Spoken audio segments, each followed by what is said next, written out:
در زمان حضرت موسی علیه السلام دوامی 40 سال قحطی آمد. حتی می‌فرمایند که یک قطره باران از آسمان نبارید دوامی 40 سال. حتی از زمین دیگه سبزه نروید. تماما یعنی چیزهایی که خوراک هست روی زمین باقی نماند. مردم همه گرسنه ماندند. حضرت موسی علیه السلام 70,000 از قومش جمع کرد، از شهر بیرون به سوی صحرا رفت برای طلب استسقا، طلب باران کردن، دعا کردن.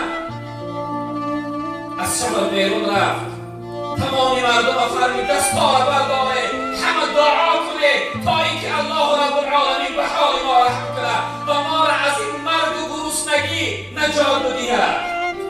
وقتی همه دعا میکردن، الله رب العالمین به سوی حضرت موسی خطاب کرد: ای موسی، در بین این امتی تو یک نفر، یک شخصیتی هست که 40 سال میشه و بزید من دشمنی دارد. در بین امتی تو یک شخصیتی هست که 40 سال میشه و ناآشکار و پنهان به من دشمنی دارد. تا همون شخصیت از بین امت، از بین قوم بیرون نشود، من باران رحمت برای تو نازل نمیکنم. من باران رحمت برای تو نمیفرستم. حضرت موسی علیه السلام سبحان الله، ای پروردگار، گفت این امت من چقدر زیاد از 70,000 است. اگر من صحبتم کنم همه اینها صدای من نمیشنوند، من اینها را چیا بفهمانم؟ رب العالمین گفت ای موسی، از شما گفتن از من رساندن. شما صحبت کنید، من سخن شما را در گوشهای اینها میرسانم. حضرت موسی علیه السلام این حادثه، یعنی این واقعه را برای امتش گفتن. اون شخصیتی که 40 سال میشه و پنهانی گناه دارد تا از این جمعیت بیرون نشود، خبر رحمت، خبر باران رحمت از جانب پروردگار نیست. این شخصیت دیگه کنارش نگاه کرد، فکر کرد شاید خیلی بود دیگر انسانی گناهکار هم باشد، اما دید که شخصیتی از جاش نمی جنبد. یقین کرد، ندید کرد که او گناهکار من هستم. او شخصیتی که سبب محروم شدن خلق خدا از باران رحمت و از رزق و روزی الهی شده است من هستم. وقتی علیق کرد، فکر کرد این لحظه اگر من از بین این قوم بیرون شوم، این قوم همه من میدانند، میشناسند، من شرمنده و بی‌آبرو میشوم.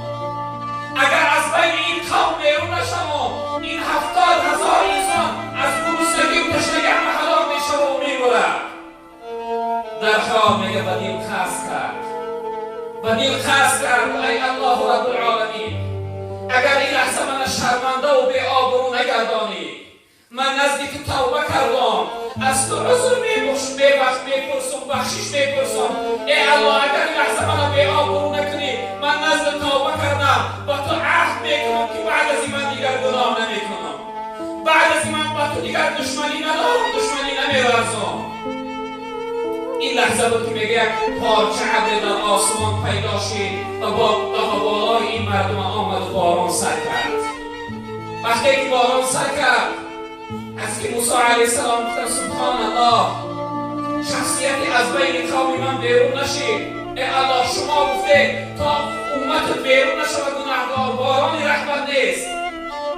یکان کسی بیرون نشید، اما باران یعنی سر کرد. رب العالمین به سوی حضرت موسی علیه السلام خطاب کرد و ای موسی گفت او شخصیت توبه کرد، گفت توبهش قبول کردم، توبه کرد و به سبب توبه کردن او شخصیت من باران رحمت من برای شما نازل گرداندم. از که موسی علیه السلام گفتن ای رب العالمین، این بنده خوشبخت، این بنده که در حال توبهش قبول کردی و در بین جمعیت بی‌آبروش نگرداندی، این بنده تو برای من نشان بده. رب العالمین گفت ای موسی، من شهود بازی را دوست نمیدارم، من خبرکشی را دوست نمیدارم. این شخصیت 40 سال با من ناآشکار دشمنی کرد، در بین تو قوم آشکارش نکردم، یعنی او را شهود بازیش نکردم. این امروز تابش آشکار میکنم.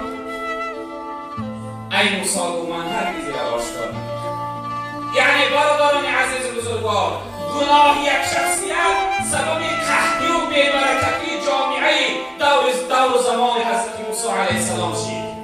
این بی‌برکتی، این نشیدن کارها، این به لهجه زمانوی بگیم کریزیسی که امروز آمده است، سبب این گناهکاری ما است برادران عزیز بزرگوار. سببش این است که ما از گفته الله بیرون شده هستیم، امر خدا را به جا نآورده هستیم. به همین خاطر برای هر یک کدام ما و شما از اهل علم ها مسل کرده تا سردارها و تا عامه جمعیت و برای ما توبه نصوح لازم است برادران عزیز. تا ما اگر از تحت نیت از این کمبودی های حیات نزد خدا توبه نکنیم، در حیات ما برکت نمیآید برادران عزیز. این رنج و مشقت، این غریبی، این بی‌برکتی، یعنی این عذاب‌های غریبی از بالای ما دور نمی‌شود.